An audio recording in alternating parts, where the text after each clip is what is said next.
सुप्रभात प्यारे बच्चों। आज हम पढ़ेंगे बेटा वाक्य शुद्धि के बारे में। ठीक है, वाक्य शुद्धि यानी कि जो हम सेंटेंस बनाते हैं, जो हम वाक्य बनाते हैं, उनको स्पष्ट रूप से लिखना, ताकि हमारे द्वारा कही गई बात को कोई अच्छे से समझ सके। और ये तभी होगा जब हम वाक्य को सही तरीके से लिखेंगे। वाक्य को लिखने का सही तरीका क्या है बेटा? वाक्य को पदक्रम में लिखना जरूरी है। जैसे कि जब हम वाक्य बनाते हैं तो हमें सबसे पहले कर्ता का प्रयोग करना चाहिए, उसके बाद क्रम और फिर क्रिया का प्रयोग होना चाहिए। अपनी बात को स्पष्ट करने के लिए हमें ये वाक्य पदक्रम का प्रयोग करना चाहिए।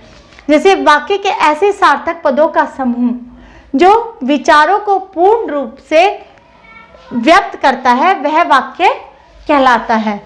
इनमें पदक्रम, प्रयोग और क्रिया रूप पर विशेष ध्यान दिया जाता है, तभी वाक्य को शुद्ध और सरल बनाते हैं। ठीक है, तभी वाक्य शुद्ध और सरल बनते हैं जब हम इन तीनों चीज़ों का ध्यान सही क्रम में रखते हैं। जैसे पिताजी बाजार से सामान लाए, मुझे संगीत बहुत पसंद है। तो ये हमें वाक्य सही से समझ में आ रहा है कि पिताजी बाजार से सामान लेकर आए हैं और मुझे संगीत बहुत पसंद है। लेकिन कभी कभी ऐसा होता है कि कभी कभी वाक्यों में अशुद्धियाँ पाई जाती है, जिससे कि हमें वाक्य अच्छे से समझ में नहीं आ पाता है। ठीक है, जो कि निम्न कारणों से होती है। अशुद्धियाँ किन किन कारणों से होती है ये मैं आपको बताती हूँ।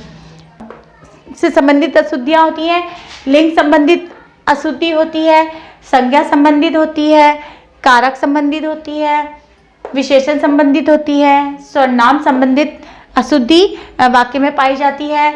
पद क्रम अगर सही तरीके से नहीं लिखा जाता है तो भी वाक्य में अशुद्धि पाई जाती है। ठीक है, क्रिया संबंधित अशुद्धि होती है और क्रिया विशेषण संबंधित भी वाक्य में अशुद्धि होती है। अगर इन सब चीज़ों का प्रयोग भी सही से नहीं होता है तो भी वाक्य पूर्ण रूप से सही नहीं होता है। आइए मैं इसको विस्तार पूर्वक आपको समझाती हूँ। आइए देखिए बेटा, ये वचन संबंधित अशुद्धियाँ। वचन संबंधित कैसे अशुद्धि होती है? मैंने हस्ताक्षर कर दिया है। तो ये क्या आपको सही सेंटेंस लग रहा है? नहीं ना। इसमें क्या आएगा आपका?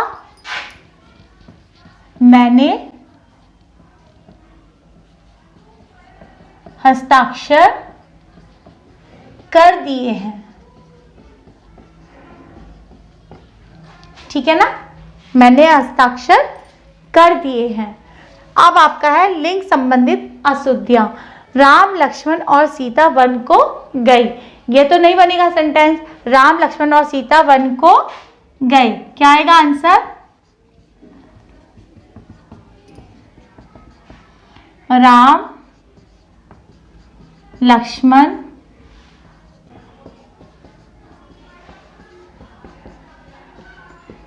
वन को गए। ठीक है ना, ये बनेगा। अब देखो संज्ञा संबंधित अशुद्धियां। संज्ञा संबंधित क्या है? हमें अपने देश पर अहंकार है। तो अहंकार शब्द क्या है? गलती है, गलत है ना, गलत प्रयोग किया गया है। तो क्या आएगा? सही उत्तर क्या आएगा इसका? हमें अपने देश पर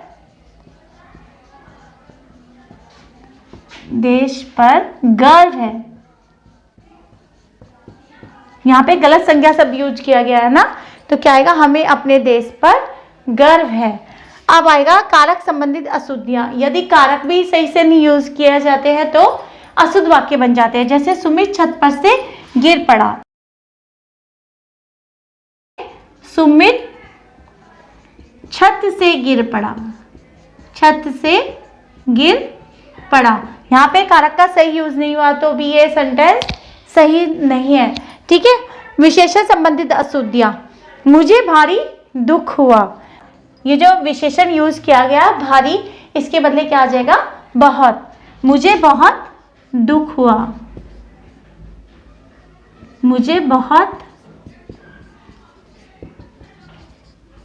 दुख हुआ। ठीक है ना।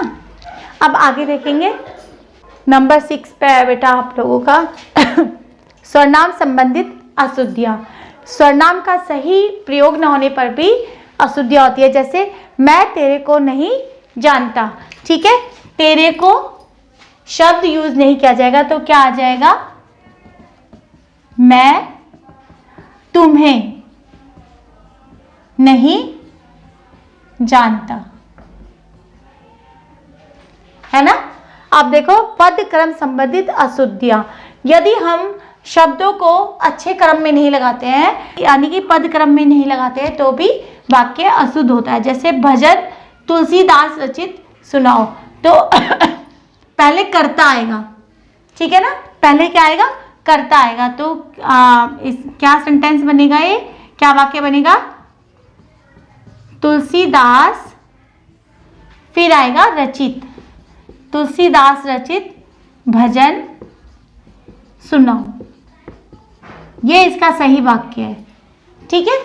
अब है क्रिया संबंधित अशुद्धियां, यदि क्रिया का हम सही प्रयोग नहीं करते तो भी वाक्य अशुद्ध होता है। जैसे आप कहो, तो इसका सही वाक्य क्या होगा, आप कहिए, क्या हो जाएगा, आप कहिए।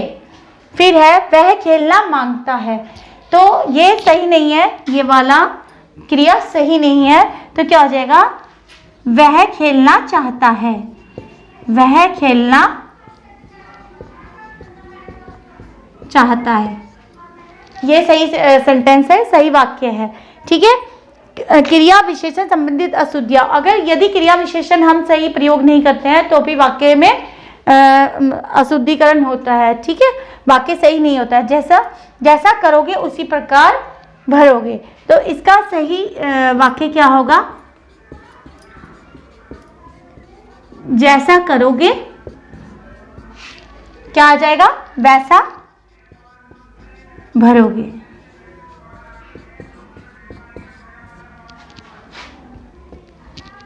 तो आपने देखा ना कि इन सब के आधार पर भी हम वाक्यों को शुद्ध कर सकते हैं। अगर इन सब का सही प्रयोग ना किया जाए तो भी वाक्य में अशुद्धियां पाई जाती है, ठीक है। आई होप आपको वाक्य शुद्धिकरण या वाक्य कैसे शुद्ध करके लिखा जाता है ये समझ में आ गया होगा। मिलते हैं नेक्स्ट वीडियो में, तब तक के लिए धन्यवाद।